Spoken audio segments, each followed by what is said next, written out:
Yo, yo, yo, what's up, Scream Sceners? It's your boy Jody Dean here, my homegirl Krista. Make sure you smash that thumbs up, comment below, share this on social media. We post every week here on the Scream Scene. Welcome to the pod. Krista, what's going on? Not a whole lot, just waking up from a nap, actually. Waking up from a nap. Let me ask you a question. Have you seen anything horror-y lately? How about I that? watched this movie called Baghead. It's actually pretty good. I was impressed. And I watched a babysitter, something about a babysitter. Actually turned out to be a lot gorier than I expected. So those are the last two that I've seen. Gory. Had me at gory. Let me tell you a story about a movie. Okay, so here's what happened. The other day I decided to take a few days off, something I just don't do too often. I was scrolling on TikTok and I seen somebody had posted this trailer for this movie called Rust Creek. Now I guess this has been out for a while, maybe 2018, 2019, something like that. But I seen the trailer and I was like, wow, how did this get by me? Now, I don't know if it's classified necessarily as a horror film, but it's got like real life horror in it, like a real life situation. I'll tell you about it and tell me what what you think if this is something you'd be interested in seeing. But I seen the trailer. It got me really excited. I find it's on Netflix. I watched the film and I was just blown away by the way that it was shot. It was shot very well. The actors, the cast was the perfect cast for it. I loved the story. It felt really good. It was intense. It had that slow burn intense that you like, actually. And I was wondering where Rust Creek was going to come in at some point. Like, I knew that was the title, but I'm like, what's up with this Rust Creek? I haven't seen anything, but close to the end there, bam, you get it. But here's basically what happened. A creek, like an actual creek? Yeah, there actually is a creek in the film that's called Rust Creek. So, like, I got it towards the end there, but the whole time I was like, what the hell does this Rust Creek have to do with it? I haven't seen a damn creek. Like, what's going on here? I don't like this shit. But anyway, so this girl, she is on her way to a job interview. And I guess she was blowing off her family for Thanksgiving, you could say, to go to this job interview. She's going through the country. Well, actually, she had to detour. GPS took her on a shortcut through the country. I think all our GPSs. Has that ever done that to you before, your GPS? Yes. It'll make me do weird circles when I don't need to. It's like, go around the block and turn left here when you could have just turned left the first time. Yeah, yes, it does. And it seems like that's a theme in a lot of these horror movies too. Yeah, no, it is. It makes me mad, real mad. But this girl's GPS, I mean, it kind of gets her lost. It's messing up. She ends up in the middle of nowhere. Now, one thing she did that, I mean, I feel like is a big no-no, is she has a map. So she turned from her device to an actual map, and she pulls off on this dirt road, and she gets out the vehicle, and she steps in front of her car and puts the map out on the hood just to take a good wide look at it. When that happened, I was like, girl, what the fuck are you doing? You're like a little old frail thing in the middle of nowhere. But I get it. It has to be scary. Something has to happen. You have to put this bitch in a situation, and this bitch put herself there. Was she almost out of gas? And was it raining? She's outside of the rainy map. Typical typical horror movie stuff there. But no, it was not raining. She was not almost out of gas. She just got out of the car in the wrong fucking place to look at her map. These two redneck guys look like they were up to something. Just pull up out of nowhere. Just end up right there. Get out and ask her if she's lost. What's she doing? Does she need any help? And she says, she's looking for how to get back to the road. And they tell her, but before they act like they're going to walk away, but then they turn around and they come back and say, hey, why don't you come back to the house and party with us? And at this point right here, my brain kicks in. I do this when I watch movies. I'm like, this was a real life situation. This would make somebody feel very you'd start getting scared at this point, especially if you were a young lady, right?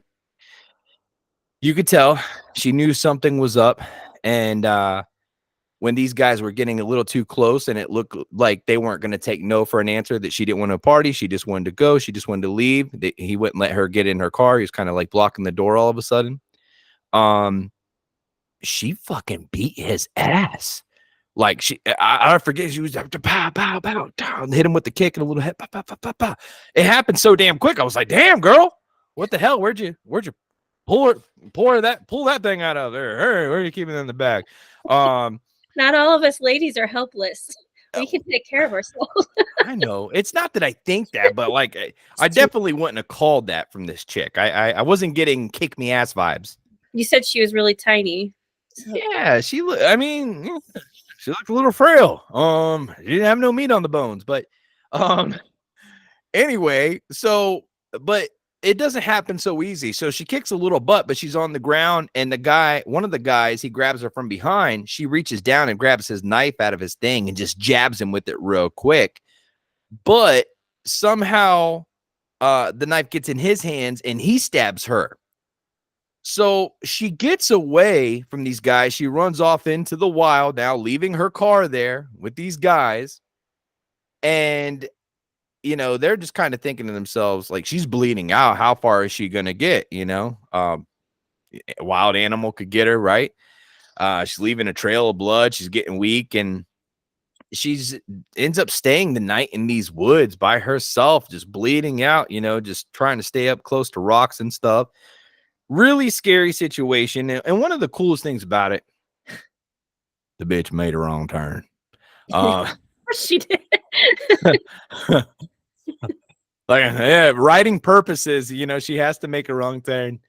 But you know, I'm happy she did, because if she wouldn't have, it would have been a whole different movie. But these guys are pricks, man. Like, they're gonna track her. They're trying to track her down, man. They really want to fucking find this girl and kill her, so she can't say anything. She can't get them in trouble. Here's the crazy thing. She ends up in some woods, in this patch of woods where she passes out. And this guy finds her, and she wakes up inside his trailer. Turns out he's a meth cooker. He cooks meth. That's messed up, man. It's messed up. It is messed up. It's quite the meth, but it's almost like he kind of nurses her back to health, and he's like somewhat of a gentleman. Like, he hasn't tried to, like, you know, sexually assault the girl or do anything like foul. Like, he's in there cooking meth, but he's like making her a bologna sandwich and covering her up and stuff, like somewhat of a gentleman. It's like, holy shit. Well, here's the crazy thing. This guy that's saving her is the cousin of those guys that are looking for her to kill her. Oh. Yeah. Here's where the plot gets thick, right? And they end up coming by, and he lies to him and says, hey, like, look, she's not here. And they think something's weird, but they choose to believe it. You know, he's not hiding the girl there. Everybody's kind of put it out to the sheriff's department, like, hey, this car is in the middle of nowhere. This girl's missing. The sheriff's kind of covering it up. Turns out he's fucking crooked, and these guys that are looking for her actually sell meth for him. It's just the wildest fucking movie. Real story. It feels like a real story. It feels like one of those true stories. But do you like films like that? I loved Breaking Bad, and some of the elements that you're talking about reminds me of Breaking Bad, how they're cooking meth, or what was it, crystal meth they were cooking in Breaking Bad? Yeah, the blue ice. Yeah. And the lead character guy, Walt, he was a really nice guy, and he wanted to protect his family and people, so kind of gives me the vibe of the cousin that you're talking about in this movie. I do like those kind of movies, not because they're scary, but like you said, real life scary, you know, that could happen. So yeah, I think they're interesting. Like, I watch crime shows all the time for that same reason. Isn't that crazy what you just said there? And what I said, these guys are nice guys and they cook meth. How the frick does something like that I mean, in real life, that wouldn't happen, right? Like, I don't think so. Like, how would that work? Like, hey, how you doing? Oh no, I got to get back to cooking the meth, but have a great day. I just, I don't know. I don't know. I mean, I haven't been around a whole lot of drug dealers, but I mean, I could imagine them being nice as a cover. You want to be the nice guy in the neighborhood, unless you're addicted to the drugs. I think if you're addicted to the drugs, then it's going to be a different story. But if you're just Mm, cooking and selling, you might be a good guy. yeah, yeah. If you're smart, you don't get high on your own supply. Right. Um, Who said that? Was that who said that? It was a rapper, right? that's just something I heard growing up around the neighborhood. It was like, hey man, don't do the merchandise. You sell it, you don't do it. And I'm like, oh, okay. Hey, I don't want to do anything. Stay the It, fuck away from me. it might have been Friday, the movie Friday.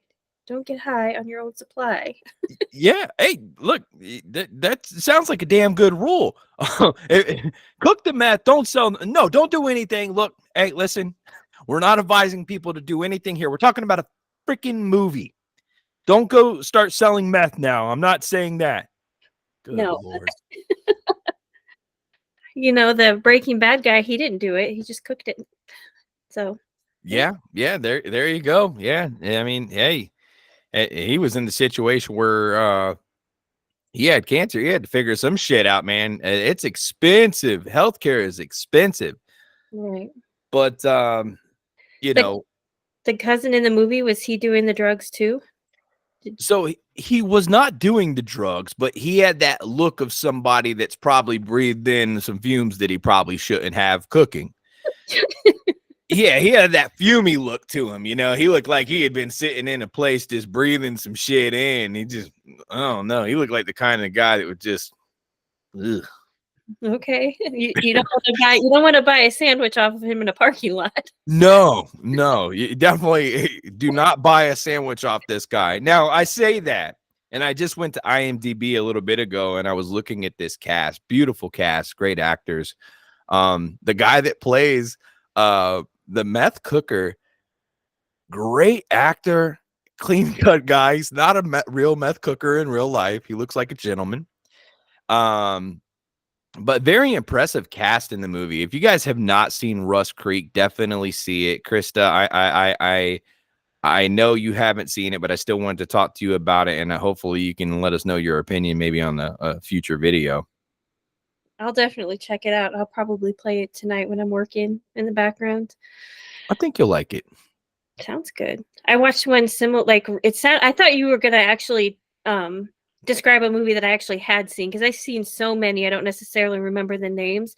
But there was one along the lines of what you were talking about, that it was a drug house and they were picking up these girls to take back and party.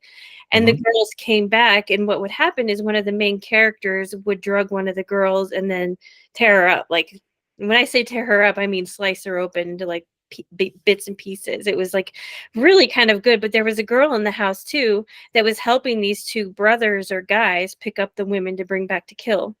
Holy So shit. yeah, I'm gonna have to get the name of that one for you, because you might like it. It was really good.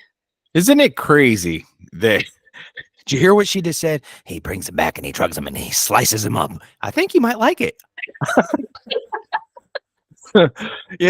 Guys, listen. We love horror because it's not reality. It's it's kind of a rush to see horror films sometimes. In real life, though, when I hear like a perfect example, my kid runs in the other day and he's got the littlest splinter in his finger, the littlest splinter. Bro, I had tears in my eyes. Oh, my baby, my boy, But then, like 2 hours later, I'm watching this horror film and they're like cutting this guy into pieces, and I'm like, dude, this is good, right? You know what I'm saying? Before Yeah, it's Splinter. it's those altered realities, but no, it sounds good. I love to see what people can do and sell, man. And sometimes when they're cutting these people up in these movies, I look at it as a special effects makeup artist point of view. And that I love seeing that stuff to see how they pull it off, because it's not so easy. No, it's that babysitter one I just was telling you about the other day. I was shocked to see that in that movie because I had no hints in that movie at all that that was going to happen towards the end. It was like a Mm. Terrifier moment where the girl's hanging upside down, and but it that would I would say the special effects on that was not as good as the Terrifier special effects. Ooh, it wasn't. No, Okay. but it was decent. I still want to see that.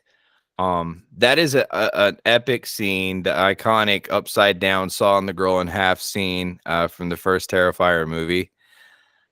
There was something like that I had wanted to do in a film, and because of that, I was like, I'm not gonna touch it, man, because I am a Terrifier fan, and it might see like I'm trying to bite that style. So I kind of was just like, well, put it to the side, even though I had it in the bag for like maybe 15 years. Um, Like but the back of your mind, or like you had the corpse ready to go. Uh, so I had it in the back of the back of my mind to do, and I actually wanted to do it in Mallet too, but I took it out because of that. I had this idea where I won't give the full thing away, but I'll say that somebody tried to come after the killer with the chainsaw, and he messed them up really bad, strung them upside down, and took the chainsaw and did his thing with them and just carved them up really good, like a, like a, I don't know, piece of meat. But very sick shit, like, here you go, you're talking about this, and then 2 minutes now, my son's gonna stub his toe and I'm gonna be crying like a little baby. Well, it's your baby, that's completely different. You gotta protect your babies. My It is. sister had always told me she can't watch scary movies after she had children because of the whole fear of that happening to her own children. It's just too hard for her to watch it now, especially Mm. if there's kids in the movie. But Yeah, no, that's a whole different ball game when it's actual reality and people you love. But here we go, we got Rust Creek right here. People take a wrong turn. We got Wolf Creek over here. People take a really bad fucking wrong turn. oh yeah, Wolf Creek, um, excellent movie. when you and I first hung out the first time ever, we were talking about Wolf Creek. You were talking about it, and you were like, "Did you see it?" I was like, "Yeah, I seen it." And I had to go back and watch it after we talked, and I realized when I went back and watched it, that I'd never finished it the first time, and I was like, "Oh shit, that movie! You gotta give it a fair chance. You gotta let it get going. You gotta see it through all the way to the end, and you'll become a fan." They took, I don't want to know if we would say an ordinary man, but they took an Australian man, just a man, no mask, no, just a down under, down under guy. I don't even know if I'm doing that right. You know, uh, All right, mate. you're seeing him in his natural habitat. Um, Well, it reminded me of Crocodile Dundee. oh right, that's not a knife. This is a knife. Oh my god, she did that very well. Um, but yeah, so he reminds me of Crocodile Dundee, and I think that's what's really scary is when me and you've had this conversation before. When these movies, when you're watching something that feels like it could be real, like it could really happen. A lot of horror is just so batshit crazy. Come on, like it's not, highly unlikely, but that movie seems like something that could could really happen. I always, when I'm out, I take a lot of road trips. So I like to imagine those scary movies when we stop at some random gas station in the middle of Texas, especially because those places can be kind of creepy. And when it's a small town, people are really tight knit, and you're coming around and you're just like, hey, you got some gas? We don't serve your kind here. It's like, oh, then you want to start seeing what's out in the shed in the back. So it's kind of like those vibes actually creep into my reality because those are the kinds of things that go through my head when I see it. I think I've mentioned it before, like the semi trucks at night. You had told me, what was that, Joyride? Is that the movie that was Yeah, from? the Joyride franchise. Hmm. That, I mean, that instills fear in your head when you're out in the world because it can happen. It's not like Candyman's going to come creeping out of the mirror. Exactly. Yes. Oh God, so well said. And And those kind of places you're talking about, yeah, they freak me out too. Like I it's the bathrooms for me. Like I just feel like I'm gonna use the bathroom and then somebody's gonna trap me in there and come in with a chainsaw or some shit, you know? Thanks for that. I have not thought that one yet. Gonna turn me upside down and butt plug me with a chainsaw. I'm just going behind the building from now on. Yeah, yeah, no more gas stations. Oh, hey, don't say why, say why not. But you know, okay, so if Wolf Creek is here and Rust Creek is here, here's the difference in horror. Wolf Creek is way the hell up here. Rust Creek's probably about here, but it's still a great movie. And again, I don't even know if they technically classify it as horror, but it's the girl getting lost in the middle of nowhere, making a wrong turn, getting hurt, barely surviving, getting chased, and she has bad luck, just one thing after another. And to be honest with, I don't want to give away any spoiler how it ends up because I want you guys to definitely see it. And I've actually reached out to some of the cast members, and I'm trying to set something up with them to talk about their experience with the movie. But again, it came out years ago. They're on to promoting new stuff now. This is something that's just kind of re-gone viral. And had it not, I wouldn't have even known about it or checked it out because I'd never seen it. Totally missed it. I haven't even heard of it until you brought it to my attention. That just goes to tell you how many horror movies are out there just waiting to be discovered. Yeah. It's exciting. Rust Creek versus Wolf Creek. Rust Creek, I would give on a scale of 1 to 10, I would give Rust Creek a 6, which is a great, great score.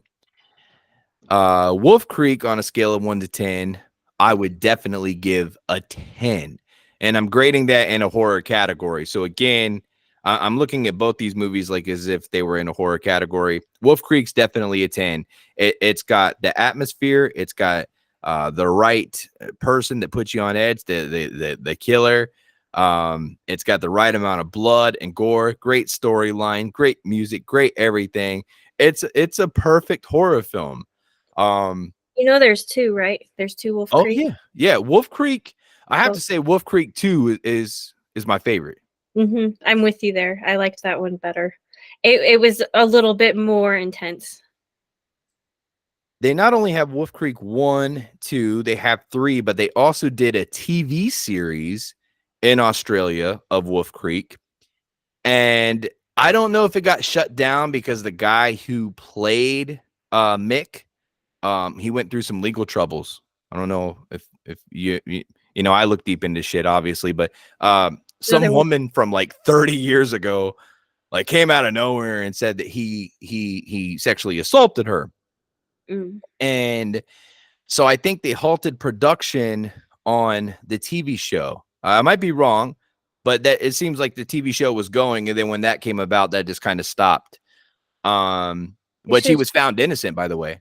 I was like, they should have just replaced him. I mean, I get why they would stop production for something like that until they figure out the truth, the story behind it. But Well, mm, you know, that might be another video, but I'll just say this. You know, the woman didn't come about until this guy was becoming super, super duper successful and he had some money in his pocket.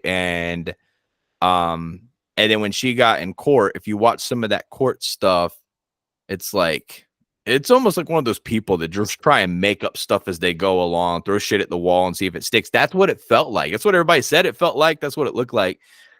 But mm, I mean, the whole point is Wolf Creek was just blowing up. Everybody loved what this guy does on the screen. I became a huge, huge fan after you and I were talking about it. I went back, went down the rabbit hole. I've watched everything now. And you know, Wolf Creek is one of those things. If you really, really want to be scared, next level scared, that's what you go to. oh yeah, it's a great one. Now you're gonna make me have to rewatch all of them. I didn't know there was three, so I probably seen the third one if it's out there, but I don't remember off the top of my head. But Yeah, I do that sometimes. I do that sometimes too. I will watch so much shit that I'm like, "Oh, I see this," and then I start watching 5 minutes of it. I'm like, oh yeah, I've been down this. I've hit this before. I've tapped that. Um, I totally loved how it started with them though, like at the crater, and they weren't they yeah, the car didn't start, right? Didn't the people broke the car, right? Not the I don't know what I can say and not say. I don't want to ruin mood things for anybody. So yeah. Well, they were at a place. They were in the wrong place at the wrong time, and you don't go in the middle of nowhere in an old beat up car, um, you know dude. it's not gonna start. But there again, if they didn't do that, it wouldn't have been the same movie. And us writers, we know that stuff, man. We're like, when we're sitting there and we're writing, we're like, okay, write this part. I need something to happen. Why does she get stranded here? Okay. Everybody's car breaks down. I'm gonna have this girl get out of the car and spread her map out on the hood. I thought you were gonna go say something else. Wait, what the fuck did I just do there? Did I just deep throat my microphone? I don't know what happened there. Listen, all I'm saying is writers do some very out of the box stuff when they have to figure out a way to make, like, they see it, but they're like, it's been done. Everything's been done. So it's That's like, writing hard. You want to try to find that unique element that nobody else is going to think of. And they're still out there. Those things are out there. They exist. It's just yeah, few and far between. It takes a talented person to come up with it. I agree. That's one thing I've always loved about the Wrong Turn franchise is they keep on coming up with unique ways to show why people are ending up in the middle of nowhere or in the wrong areas, why they're making a wrong turn. And I love that because you think about it and you're like, well, there's only so many times you can make a wrong turn. That Mm-mm. last one that came out, that was completely unexpected and unrelated to the franchise. Like, it was not what I was expecting at all when I watched the last one, and it was amazing. I feel the same way. I loved it. Other people in my household, they did not care for it as much. They were like, hey, where's Three Finger? And I'm like, guys, look, they wanted to change it up a little bit. Look where we're at in this franchise right here. That's good. Now, when they come back to Three Finger, you're going to be 10 times more happier or 3 times more happier. Little bastards. Uh, That's funny. but yeah, I don't know. Rust Creek, Wolf Creek, check them out. Rust Creek versus Wolf Creek. Wolf Creek's a much, much better film, but then again, that's hardcore horror. Um, I'm gonna say that, you know what? Let me just double check real quick. I'm right here. It won't take me but a second. Okay, so Rust Creek, they have under action, crime, and drama. So I can't even rate it in a horror category. I'd just say that it's a really good film. It feels like somewhat of a horror to me, so I would give it a 6 just as a great, great film. It will scare you, and it will make you feel like you're watching something that could happen in real life, and I guarantee you, you're gonna be 10 times more cautious when you're driving through the woods in the middle of nowhere next time. I'm definitely gonna check it out. It remind like you're talking about all these. It's not really a horror, but it is like, and I like those too. It doesn't like Quicksand. Did you see Quicksand? I'm pretty sure that's No. what it's called. It was about a couple that ended up lost in the woods, and they actually get stuck in quicksand. And so it's just the two of them, but it's that kind of like horror thriller type vibe where what's going to happen next? How are we going to get out? And then you see like, they introduce elements like a poisonous snake, and they can't get out from where Ooh. they're at. So there's elements of that thriller in there. Like it's really good. That sounds pretty cool. Yeah, I might have to check that out. But definitely, guys, check these movies out. We have these conversations sometimes about things that we've watched, things we want to watch. And like I said, Krista hadn't seen this yet, but a lot of you guys haven't seen this yet. So definitely check it out. Let us know your thoughts. Come back to this video, leave a comment. I'd be interested to know somebody else's take on it. I mean, isn't that cool when other people share like their experiences and what they feel like? They totally get something different from what we watch and what we talk about. It is. I go back and I read through the comments from time to time, and I'll see people like will have something to say about it. Oh, I saw this, and blah, blah. Yeah, I love that. It lets you know that other people are with you. Absolutely. We got to keep the screamers on board. Keep screaming, guys. I mean, this is the scream scene. Krista, any words for the people before we jet out of here? Nothing from the top of my head. No. We're going to kill you all. I'm just kidding, guys. We love you. Virtual hugs to everybody out there. You little cute things. You, yes, you. Look, no, seriously, guys, love you. Thank you so much for the support on the channel. We appreciate it. We post every week right here on the Scream Scene. Make sure you're smashing that like, comment below, sharing on social media. Leave Krista some love in the comment section. Leave me some love in the comment section. Some of that scary love. Get up on it. We'll see you guys in a few days, but until then, screamers, sweet nightmares.